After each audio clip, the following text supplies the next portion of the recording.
14 जून वो तारीख जब भारत सरकार की तरफ से अग्निपथ योजना का ऐलान किया गया।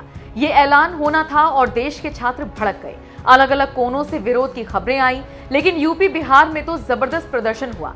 देखते ही देखते इस विरोध प्रदर्शन ने उपद्रव का रूप ले लिया। उत्पात मचाने वालों को सरकार का ये फैसला मंजूर नहीं था। अपनी बात शांति से रखने के बजाय इन प्रदर्शनकारियों ने जमकर हंगामा काटा। हालांकि उत्तर प्रदेश में बवाल काटना इन प्रदर्शनकारियों को भारी पड़ गया। जी हां, योगी सरकार ने ऐसा करने वालों के खिलाफ सख्त से सख्त कदम उठाने के निर्देश जारी कर दिए हैं। साथ ही अग्निपथ योजना के विरोध के दौरान हुए नुकसान की भरपाई भी ऐसे उपद्रवियों से ही करने का मन बना लिया है। इसी कड़ी में जौनपुर में सरकारी संपत्ति को नुकसान पहुंचाने वालों से जिला प्रशासन अब वसूली की प्रक्रिया शुरू कर रहा है। जौनपुर में उपद्रवियों ने 40 लाख रुपए की सरकारी संपत्ति का नुकसान किया था। तोड़फोड़ और आगजनी मामले में कुल 46 अभियुक्तों को गिरफ्तार किया जा चुका है। आपको बता दें, सिकरारा और बदलापुर थाना क्षेत्र में तोड़फोड़ के बाद आगजनी की गई थी। इसमें सरकारी बस में तोड़फोड़ कर आग भी लगा दी गई थी। उपद्रवियों ने उत्पात मचाते हुए पुलिस वालों की बाइक को भी आग के हवाले कर दिया था। अब इन उत्पातियों से निपटने के लिए सरकार के आदेश पर अधिकारियों ने कार्रवाई शुरू कर दी है। इन सभी से वसूली की जाएगी। खबर है कि इस विरोध में लगभग 40 लाख की सरकारी संपत्ति का नुकसान हुआ है, जो अब इनसे ही वसूला जाएगा। इस रकम को वसूलने के लिए जिला प्रशासन जुट गया है। बहरहाल, योगी सरकार के इस फैसले पर आप क्या राय रखते हैं, कमेंट करके जरूर बताइएगा। जाते जाते आपको योगी आदित्यनाथ का वो बयान सुनवाते हैं जिसमें वो अग्निपथ को लेकर उत्पात मचाने वालों पर अपनी राय रख रहे हैं। उन्हें सेना में और पुलिस बल में जाना चाहिए क्या? सेना में राष्ट्रभक्त जाता है, राष्ट्र की संपत्ति को नुकसान पहुंचाने वाला नहीं जाता है। लेकिन विपक्ष नौजवानों को गुमराह करने का काम कर रहा है और इसीलिए देश की जनता बार बार देश के नौजवानों के भविष्य के साथ खिलवाड़ करने वाले इन विपक्षी दलों को बार बार सबक सिखा रहा है। उत्तर प्रदेश की जनता ने तो अभी दिया है। कांग्रेस केवल 2 सीट तक सीमित रह गई है। समाजवादी पार्टी भी धीरे धीरे करके अब सिकुड़ती जा रही है। लोकसभा चुनाव आते आते समाजवादी पार्टी की भी यही दुर्गति होने वाली है। और भाइयों बहनों, अन्य दलों का भी कोई पुरसा हाल नहीं।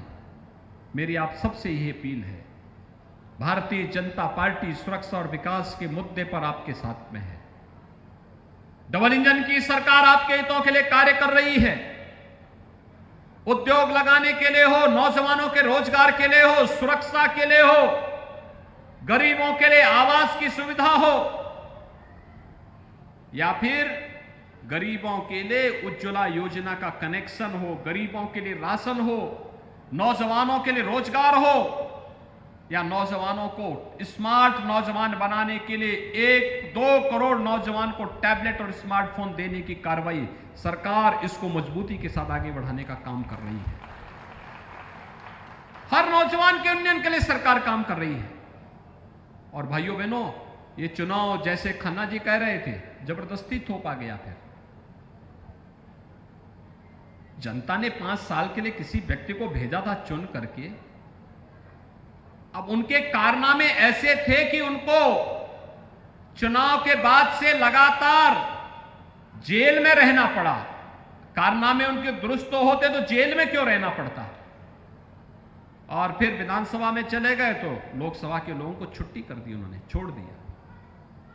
उनको क्या नैतिक दायित्व था, क्या नैतिक साहस है कि वे आपके पास आके वोट मांग सके? कोई नैतिक बल नहीं होना चाहिए।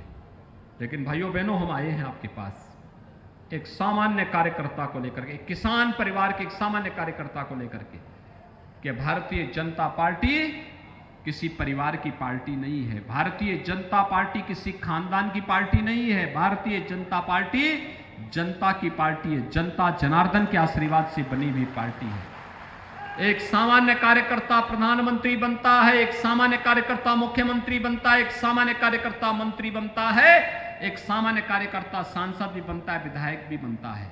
और इसलिए एक सामान्य कार्यकर्ता को आज प्रत्याशी के रूप में हम सब आपके पास लेकर के आए हैं। श्री घनश्याम सिंह लोधी भारतीय जनता पार्टी के प्रत्याशी के रूप में रामपुर लोकसभा सीट पर भारतीय जनता पार्टी ने आपके बीच आपको दिया है। और भाइयों बहनों, मेरी आप सबसे अपील है, कम समय मिला है श्री घनश्याम सिंह लोधी को आपके बीच में प्रचार करने के लिए। एक बार चुनाव जिता करके भेजिए। और मैं घनश्याम सिंह लोधी से कहूंगा कि वह केवल संसद सत्र के दौरान संसद में रहे, अन्यथा जो 1.5 साल 2 साल का कार्यकाल इनको मिल रहा है, 1.5 साल 2 साल केवल रामपुर लोकसभा सीट के गांव-गांव और घर-घर जाकर के जनता जनार्दन के प्रति आभार व्यक्त करें। लखनऊ आने की भी आवश्यकता नहीं। मिलक के लिए राजबाला जी हैं, बिलासपुर के लिए बलदेव सिंह ओलख जी हैं, और बाकी ये मेरे पास भेजते रहे, यहाँ के जिला पदाधिकारी हमारे पास भेजते रहे।